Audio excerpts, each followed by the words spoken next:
Hattan bin Abdul Raqashi states, I preferred the prayer along with Hazrat Abu Musa Ash'ari radiyallahu anhu when he was about to perform Qa'ada. A man said, this prayer has been performed with virtue and purification.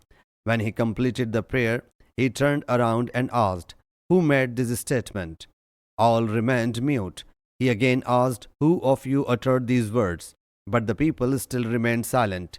Hazrat Abu Musa radiyallahu anhu then said to me, O Hattan, perhaps you made this statement. I replied, no, I did not say it, as I was in awe of you. Then one of the people said, I uttered this sentence, and I intended nothing save good. Hazrat Abu Musa radiyallahu anhu whereupon said, do not you know what you should say in the prayer?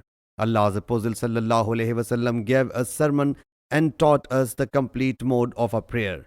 He sallallahu alaihi wasallam said, when you are about to perform prayer, you should first arrange your rows, and then one of you must act as Imam. When the Imam utters takbir, you should utter takbir as well. When he says, Ghairil maghdubi alayhim waladdallin, you should say, Amen. Allah Jalla Jalaluhu will approve your this supplication. When he pronouncing takbir bows down, you should also bow down, pronouncing takbir. Imam will bow down and raise his head from bowing before you. In this way, your act will be equivalent to that of him.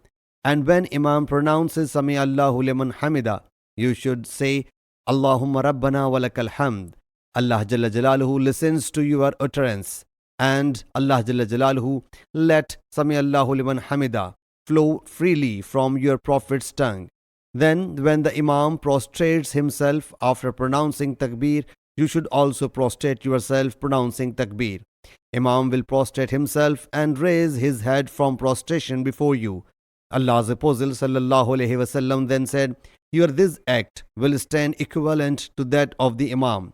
And when the Imam sits in Qaida, you should first of all say, At-tahiyyatu tayyibatu salawatu lillahi al-islam alayka ayyuhan nabiyyu wa rahmatullahi wa barakatuhu as-salamu alayna wa ala ibadillahi as-salihin.